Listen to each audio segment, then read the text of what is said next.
বিবাহ বার্ষিকীতে প্রেমিকাকে জড়িয়ে ধরে ছবি গোলাপ, হাসি মুখে মেনেও নিলেন স্ত্রী। ভাইরাল ভিডিওই হইচই। প্রেমিকাকে পাশে নিয়ে বিবাহ বার্ষিকী উদযাপন করলেন যুবক। ছবি তোলালেন একে অপরকে জড়িয়ে। স্ত্রীর সামনে হাঁটু মুড়ে গোলাপ তুলে দিলেন বান্ধবীর হাতে। আর স্বামীর প্রেমিকার উপস্থিতি হাসি মুখে মেনে নিলেন যুবকের স্ত্রী।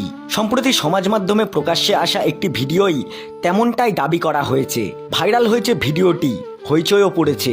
যদিও নেট নাগরিকদের একাংশের দাবি, ভিডিওতে স্ত্রী ছাড়া ওই যুবকের সঙ্গে যে মহিলাকে দেখা যাচ্ছে তিনি ওই যুবকের প্রেমিকা নন, সম্পর্কে বোন বা বৌদি হতে পারেন।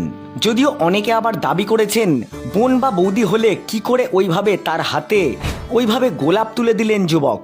যদিও যে ভিডিও নিয়ে এত তরজা, তার সত্যতা যাচাই করেনি প্রয়াস টিভি বাংলা। ঘটনাটি কোথায় এবং কবে ক্যামেরাবন্দি করা হয়েছে তাও ভিডিও থেকে স্পষ্ট নয়। ভাইরাল সেই ভিডিওয় দেখা গিয়েছে গলায় মালা পরে বিবাহবার্ষিকী উদযাপন করছেন এক যুগল। তাদের মাঝখানে লাল শাড়ি পরে দাঁড়িয়ে রয়েছেন অন্য এক মহিলা। যুগলের মুখে হাসি থাকলেও তার মুখে দুঃখের ছায়া। এরপর ওই যুগল মহিলাকে কিছু বোঝাতে শুরু করেন। কিছুক্ষণ পরে মহিলাকে জড়িয়ে ধরেন যুবক, হাঁটু মুড়ে গোলাপও তুলে দেন। এই দৃশ্য দেখে হাততালি দিয়ে ওঠেন যুবকের স্ত্রী। হাসি ফোটে বান্ধবীর মুখেও। সেই ভিডিওই প্রকাশ্যে এসেছে।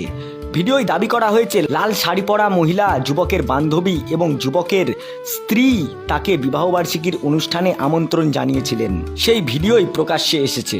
ভাইরাল ভিডিওটি পোস্ট করা হয়েছে কপিল শর্মা প্যারোডি নামের একটি এক্স হ্যান্ডেল থেকে। ইতিমধ্যেই বহু মানুষ দেখেছেন ভিডিওটি। শোরগোল পড়েছে ভিডিওটিকে কেন্দ্র করে। নেট নাগরিকদের একাংশ ভিডিওটি নিয়ে মজা করলেও অন্য একাংশ বিরক্তি প্রকাশ করেছেন। এক নেট নাগরিক লিখেছেন, প্রত্যেক পুরুষেরই এইরকম একজন স্ত্রী থাকা উচিত। অন্য একজন আবার লিখেছেন, এটা কি সত্যি? আমি বিশ্বাস করতে পারছি না, এমন স্ত্রীকে কুর্নিশ। ভিডিওটি নিয়ে নেট নাগরিকদের মধ্যে ভিন্ন মতবাদ। তো ভিডিওটি দেখে আপনার কি মনে হয় কমেন্ট করে অবশ্যই জানাবেন। এমবি ধর অ্যান্ড সান জুয়েলার্স, বিশ্বাস পরম্পরা থেকে আধুনিকতায়, খাগড়া, সোনাপট্টি, বহরমপুর, মুর্শিদাবাদ।